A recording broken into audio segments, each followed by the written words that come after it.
క్షణమైపోతుందిగా నీ వైపు చూస్తుంటే అలవాటుగా. ఈ పూజల ఫలమో ఇది నీ తోడై ఒక వరమై దొరికిందని అనిపించద సంతోషమే. మూసిన కనులు దాచెను కలలు ఊసులే మొదలై ఆశలే అలలై నదిలో మదిలో ఊరికే జడిలో ఒకసారి ఒడిచేరి మురిసేనంట. నాలో నువ్వుండాలి నీలోనే నిండాలి నువ్వే నేనవ్వాలి ఏనాటికి. నా వెంటే నడిచాక నా చెంతే చేరాక నువ్వంటే నేనేగా ముమ్మాటికి.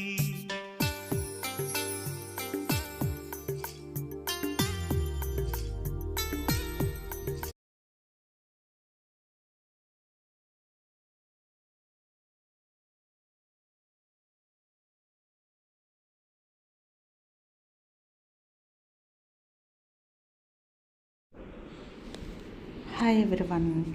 ఈరోజు సండే, మా ఇంట్లో చికెన్. మీ ఇంట్లో ఏంటి కామెంట్ చేయండి. నేనైతే చికెన్ ఇలాగే వండుతాను. ఫస్ట్ ఉల్లిపాయలు కోసేసి ఉల్లిపాయలు వేపేసి అప్పుడు చికెన్ ఆల్రెడీ మ్యారినేట్ చేసుకుంటాను. అంటే కారం, ఉప్పు, కొంచెం మసాలా పౌడర్ వేసేసి పక్కన పెట్టేస్తాను. ఇవన్నీ రెడీ అయ్యే లోపల అది మ్యారినేట్ అవుతుంది కదా, అంతే. సింపుల్గా చేసేసుకుంటాను. అల్లం వెల్లుల్లిపాయ పేస్ట్, మసాలా వేసేసి. నెక్స్ట్ ఇవాళ చిలకడ దుంపలు తెస్తే అవి శుభ్రంగా కడిగేసి రోజుకు ఒక 2 లేదంటే ఒక 3 అవి రైస్ ఉంటుంది కదా, కుక్కర్లో రైస్ పెట్టుకుంటాను గిన్నెతో, దానిపైన పెట్టేస్తాను అనమాట.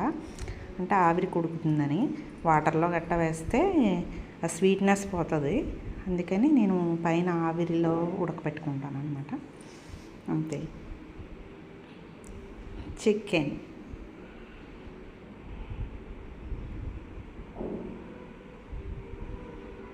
ఇంట్లో మన ప్రతి ఆడవాళ్ళకి ఉండే పని ఇదే కదా, వంట చేసుకోవడం, గిన్నెలు తోముకోవడం, అంతే కదా. జాబ్ చేసే వాళ్ళకే ఉంటుంది, చేయలేని వాళ్ళకే ఉంటుంది. ఆల్మోస్ట్ అందరికీ ఈ పనే ఉంటుంది. కొత్తగా చెప్పేదేముందా. ఇంకా కొన్ని గిన్నెలు ఉంటే తోమేసుకుంటాం కదా సింక్లోని. అస్సలు గిన్నెలు ఉండకూడదు నాకైతే. నేను కడిగిన వాటర్ ఈ మధ్యన పక్కన పెడుతున్నాను. రైస్ కడిగిన వాటర్ ఉల్లిపాయలు వేసి ఒక మగ్గులో పెడుతున్నాను. మొక్కలకు బాగుంటుంది కదా వేయడానికి, అంతే.